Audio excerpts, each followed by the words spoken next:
Bismillahirrahmanirrahim. Assalamualaikum warahmatullahi wabarakatuh.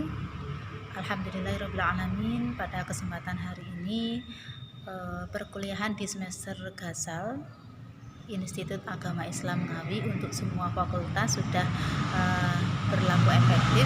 Akan tetapi karena kondisi yang masih pandemi, maka mengharuskan kita untuk melakukan perkuliahan dengan sistem daring.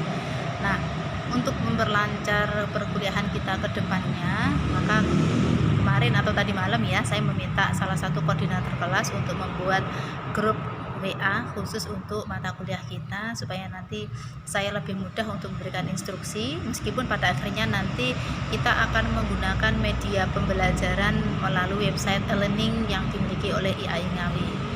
Nah, perlu saya sampaikan bahwasanya karena memang saya sebelumnya belum pernah bertemu tatap muka dengan panjenengan semua di mata kuliah apapun, karena teman-teman syariah memang akan ketemu dengan saya itu mulai dari semester 3 sampai semester akhir, itu biasanya akan selalu ketemu dengan saya, sehingga semester 1, semester 2 saya selama ini tidak pernah mengampu mata kuliah di semester 1 dan 2.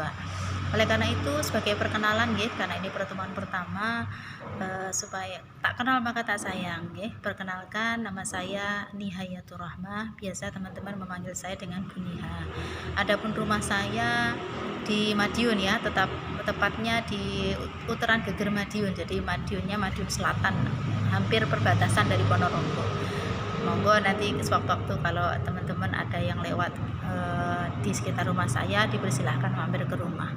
Itu perkenalan singkat dari saya. Kemudian selain mengajar di Institut Agama Islam Ngawi, jadwal saya malah penuh mengajar di Institut Agama Islam Negeri Ponorogo, jadi IAIN Ponorogo. Jadwal saya yang pagi biasanya full di sana, kemudian siang sampai sore biasanya di IAI. Kemudian kalau di semester Gasal begini, saya biasanya juga ngajar di teman-teman Akper Pemkab Ngawi. Nah, itu perkenalan dari saya. Kemudian dulu saya S1-nya itu alumni Fakultas Syariah IAIN Ponorogo. Kemudian saya S2-nya ngambil di UIN Semarang, juga S3-nya juga begitu. Saya menyelesaikan program doktor saya di UIN ya, di UIN Semarang. Alhamdulillah 2014 saya sudah menyandang gelar doktor, artinya semua jenjang pendidikan sudah saya lalui. Nah, saya berharap ini bisa memotivasi panjenengan semua, terutama yang perempuan-perempuan itu, sehingga saya sudah menyelesaikan semua jenjang studi sampai S3 itu sebelum menikah gitu. Jadi nanti barangkali teman-teman semua bisa menginspirasi bahwasanya perempuan tidak boleh kalah dengan yang laki-laki. Jadi tidak ada halangan perempuan untuk terus belajar dan belajar. Itu kira-kira perkenalan dari saya. Karena ini masih pertemuan pertama, sebisa mungkin saya menyapa terlebih dahulu kepada panjenengan melalui video yang saya unggah di WhatsApp. Nanti selebihnya perkuliahan kita akan menggunakan e-learning, tetapi juga koordinasinya dengan WA supaya nanti ketika ada instruksi lebih memudahkan begitu. Perlu saya sampaikan bahwasanya panjenengan semua ketemu dengan saya itu di mata kuliah namanya konseling Islami ya. Dan saya mendapati jadwal untuk mengampu mata kuliah ini pun itu baru kemarin sore atau kapan itu saya baru mendapatkan SK untuk mengajar mata kuliah ini baru kemarin. Dan saya tanyakan kepada dekan dan kaprodinya bahwasanya mata kuliah ini tergolong mata kuliah baru. Jadi teman-teman syariah yang sudah lulus itu selama ini belum pernah mendapatkan mata kuliah ini. Jenengan coba tanya ke mahasiswa syariah untuk tingkat yang di atas panjenengan, itu belum pernah mendapatkan mata kuliah ini.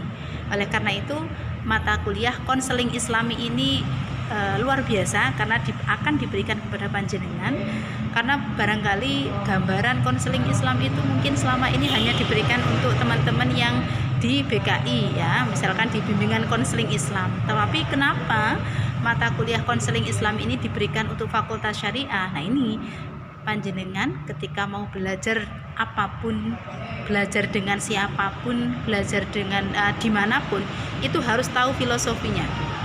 Jadi misalkan anak kecil itu ketika mau disuapin itu harus ngerti makanan yang mau disuapin ke saya itu beracun atau tidak, bermanfaat atau tidak. Nah, sama dengan mata kuliah yang akan kita pelajari. Jadi setiap mata kuliah yang akan diberikan kepada panjenengan sebisa mungkin mahasiswa dan dosennya itu harus menyampaikan apa sih pentingnya mata kuliah ini. Gitu. Jadi kaitannya konseling Islami dengan Fakultas Syariah itu apa? Nyambungnya di mana? Nah, yang ini saya pikir ini merupakan gagasan dari Direktorat Perguruan Tinggi Islam Jakarta sana yang menuntut bahwasanya untuk Fakultas Syariah itu memang diharapkan ada tambahan mata kuliah yang bernama konseling Islam. Ini sangat dibutuhkan dalam prospeknya ke depan. Kita tahu karena panjenengan sudah semester 3, paling tidak panjenengan semua sudah punya gambaran lah ya. Gambaran tentang apa Bu? Gambaran bahwasanya ketika saya sebagai mahasiswa masuk di Fakultas Syariah itu kira-kira nanti prospeknya ke depan mau jadi apa? Meskipun di dalam Islam kita tahulah ya, terutama orang NU itu harus diberneri niatnya. Tidak boleh sekali-kali menuntut ilmu itu karena untuk mencari pekerjaan itu jangan sampai ya. Biarkan Allah yang bekerja, biarkan Allah yang mengatur. Yang penting panjenengan semua itu menuntut ilmu sehingga nanti yarfa'illahu alladziina aamanu minkum walladziina utul ilma darajat. Allah sendiri akan mengangkat derajat panjenengan. Yang penting panjenengan itu jadi orang yang berilmu dimanapun nanti akan bermanfaat. Itu doanya. Nah, kaitannya dengan konseling Islam dengan Fakultas Syariah. Nah, kalau prospek yang bisa diambil peluang oleh teman-teman alumni syariah nantinya itu banyak. Beda kalau di tarbiyah. Kalau di tarbiyah gambarannya Pak sudah jelas, oh jadi guru, ya ta? Dan seterusnya. Bukan bermaksud mengecilkan fakultas tarbiyah, tidak. Fakultas tarbiyah juga hebat, fakultas syariah lebih hebat. Nah, oleh karena itu, apa kehebatan dari fakultas syariah? Fakultas syariah itu punya peluang kerja yang vokasional. Vokasional itu artinya apa? Mahasiswa itu akan memiliki peluang kerja yang sifatnya memiliki keahlian terapan tertentu. Misalkan nanti Anda kalau memang minat pengen menjadi hakim, oke.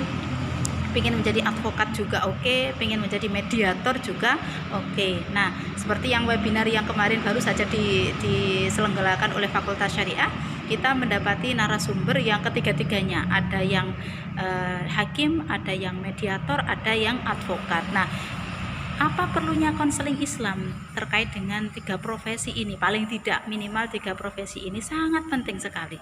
Ya, jadi nanti kita akan membahas mengenai seluk-beluk konseling Islam itu apa. Tidak hari ini karena ini masih pertemuan pertama. Saya hanya menyampaikan orientasi mata kuliah saja. Jadi pentingnya mata kuliah konseling Islam dengan Fakultas Syariah itu karena ke depan misalkan hakim itu kan akan sering mengadvokasi masyarakat, akan mengadvokasi para klien ya, advokat akan mengadvokasi para klien. Nah, ini ilmu-ilmu konselingnya itu harus punya gitu aja, harus dipegang oleh mahasiswa syariah. Intinya kalau kita masuk di Fakultas Syariah itu harus multi talenta ya, multitasking. Jadi semua kemampuan itu harus dibisa gitu ya. Meskipun jenengan seorang hakim ya harus mampu menjadi konsultan, jenengan jadi advokat juga harus mumpuni ilmu konseling gitu. Jadi nanti ketika menghadapi klien, menghadapi orang-orang yang berada di sekitar kita itu, kita bisa mendekatinya dengan berbagai perspektif dalam ilmu konselingnya seperti apa.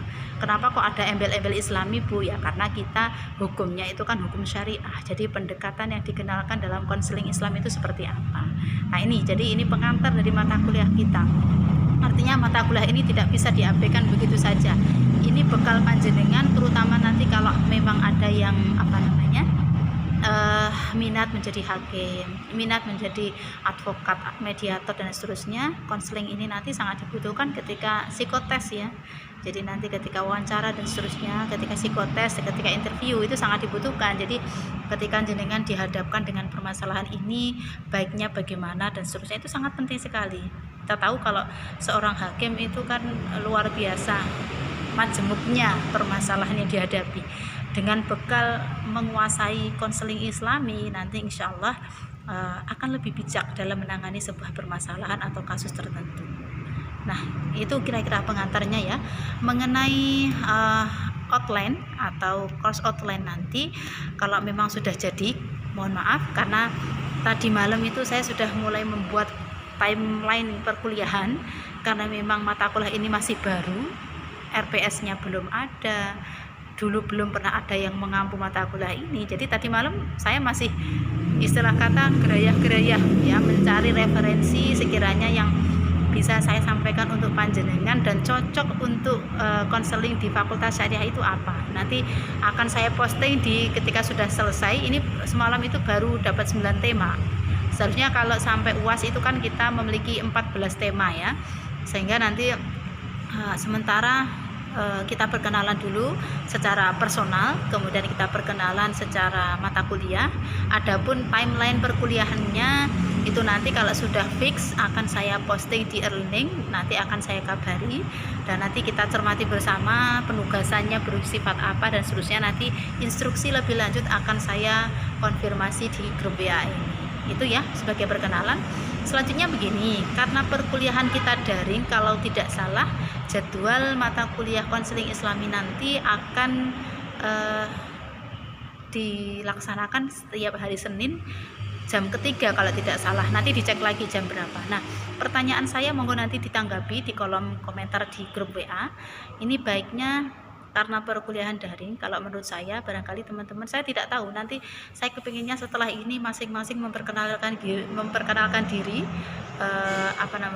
kirim video singkat tentang panjenengan itu siapa, kemudian harapannya ya, saya mohon, karena ini adalah perkenalan pertama, menyebutkan nama, kemudian gambaran awal tentang konseling Islam itu apa, terus harapan panjenengan ketika mengikuti mata kuliah konseling itu apa. Barangkali nanti masukan-masukan dari panjenengan nanti bisa saya masukkan menjadi salah satu tema di mata kuliah kita. Ngoten nggih, nanti perkenalannya kira-kira seperti itu. Jadi saya juga mohon informasi, satu kelas yang aktif itu, yang terdaftar mahasiswa aktif itu berapa orang.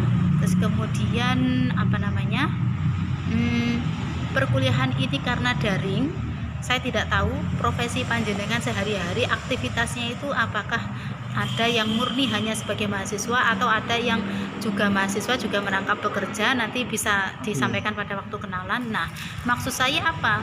Ketika memang dari teman-teman itu ada yang nyambi bekerja, maka saya juga akan memberikan jadwal yang sefleksibel mungkin untuk perkuliahan kita. Jadi bagaimana kalau perkuliahan kita itu dalam waktu 1 minggu itu kita masuknya di e-learning untuk absensi, untuk pemahaman dan seterusnya, itu apakah harus sesuai dengan jadwal yang sudah diedarkan atau kita bisa fleksibel kapanpun panjenengan ini, yang penting panjenengan tetap mengikuti perkuliahan dengan baik. Saya mohon masukan dari panjenengan semua. Kira-kira itu aja perkenalan dari saya, mohon ditanggapi di kolom komentar di grup WhatsApp. Nanti kalau memang sudah sudah saya posting course outline atau timeline perkuliahan di e-learning, nanti akan saya kabari. Setelah ini nanti sebagai bentuk kehadiran di pertemuan pertama, saya mohon memberikan perkenalan dengan menggunakan video singkat melalui WA-nya masing-masing, singkat menyampaikan nama, kemudian aktivitas sehari-hari apa, dan terakhir berikan gambaran singkat terkait dengan mata kuliah konseling kita itu, harapan panjenengan kita akan belajar apa. Kira-kira itu. Monggo, karena ini pertemuan pertama, kita awali dengan berdoa bersama nggih. Monggo kita awali perkuliahan ini dengan berdoa bersama. Mudah-mudahan selama 1 semester kita awali pada kesempatan kali ini, kita berdoa mohon kepada Allah, mudah-mudahan ilmu yang kita pelajari di mata kuliah konseling Islam ini, kita mendapatkan ilmu yang bermanfaat, kita diberikan kemudahan, kelancaran, yang pada akhirnya ilmu ini bermanfaat untuk diri kita, untuk sekitar kita, dan mendapatkan ridhonya Allah. Al-hadiniyahu ala kulli niyatin sholihah. Al-Fatihah.